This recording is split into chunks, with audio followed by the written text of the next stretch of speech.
Before we start the video, I'd like to say a big thank you to TCB Performance Parts. They're a UK company based in Cornwall and they've supplied all the parts I've used to rebuild this Celica. Their dispatch times and service have been really good and very fast, and when it comes to price, they cannot be beaten, even on genuine Toyota parts. If you're looking for any Toyota parts, I can highly recommend them, and I've posted a link to their website in the description.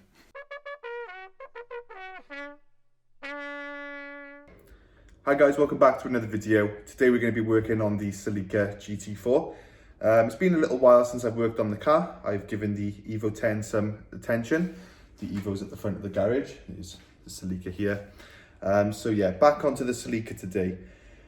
It's been a little difficult to motivate myself to work on it the past couple of weeks because it feels like it's just broken and it doesn't matter how much I work on it, it's never going to be finished. At least that's what it feels like. But in reality, that is not the case. We are very close now to finishing the car. So we've just got to keep pushing just a little longer and we can start test starting it and hopefully get it running. So it's occurred to me I've made the mistake of not making enough videos basically on the Celica. I'm not a fan personally. I've got quite a short attention span. And when I'm watching YouTube videos, I like to see things getting done. I don't want to sit there for half an hour watching someone cable tie a wire to a bracket. I want to see things happening. And I like to do the same things in my videos. So the plan was get the engine in last video, get the engine started this video.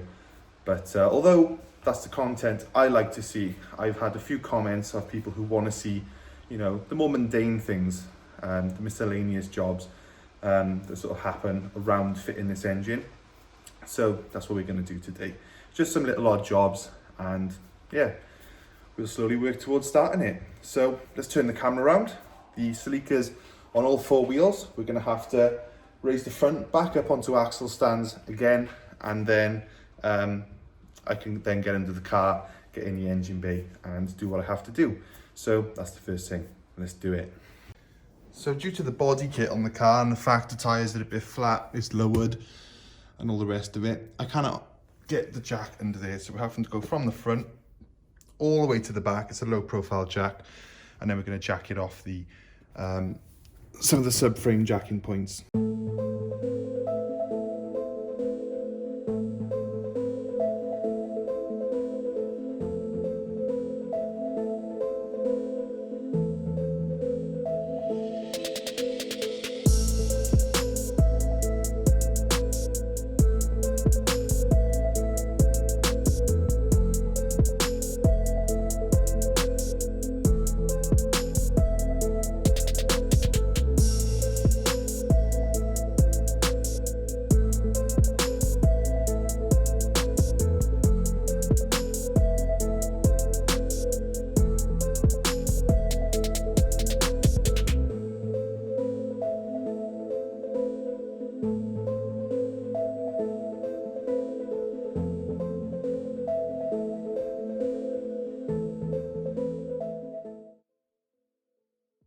Right, so the car's now safely in the air on axle stands, and it's just a case now of doing some odd jobs really around the engine bay before we can test start it.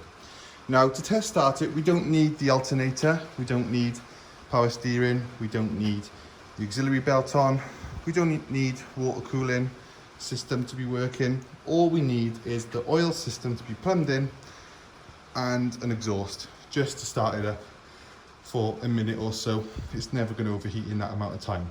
This is just temporarily installed. We're going to remove this. We're going to just fit the turbo oil feed and return line to the turbo. We're also going to fit that line to the block, and then we're going to refit this turbo and manifold.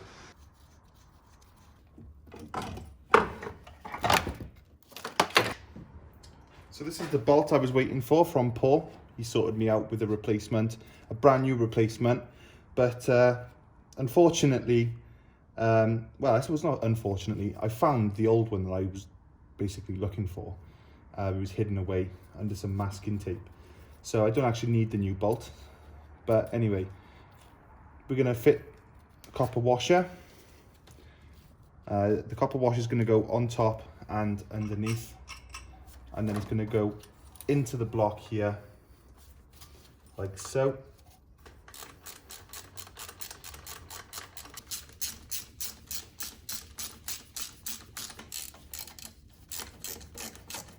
Right, so we've temporarily installed the turbo. It will be coming back off should the car start up and everything be fine. Now we're going to refit the oil pressure switch, or the replacement one. Fuel feed's connected, fuel return's definitely connected.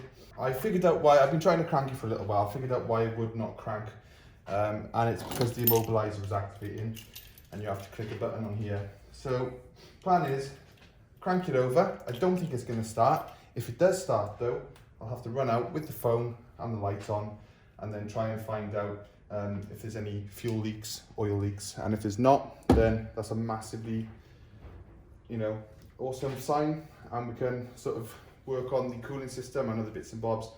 If it is leaking, then we'll prioritize those things, because the reason I'm doing this test start, I don't want to start up the car and then find out that I have to take half the car back apart because there's something stupid leaking, like an oil leak or something like that. Well, there's only one way to find out, so let's crank it up.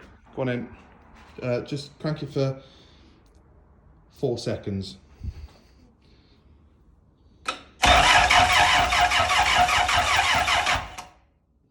Okay. I cannot hear the fuel pump priming when I'm in there. So it might not be getting fuel. 5 seconds.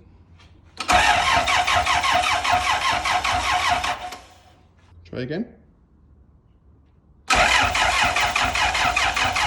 Keep going. Where is the fuel pump anyway in this car? Would that be there? Probably. Right, I cannot hear a fuel pump. So I'll have to figure out why that is. What's the fuel gauge showing? Just under half. Half a tank.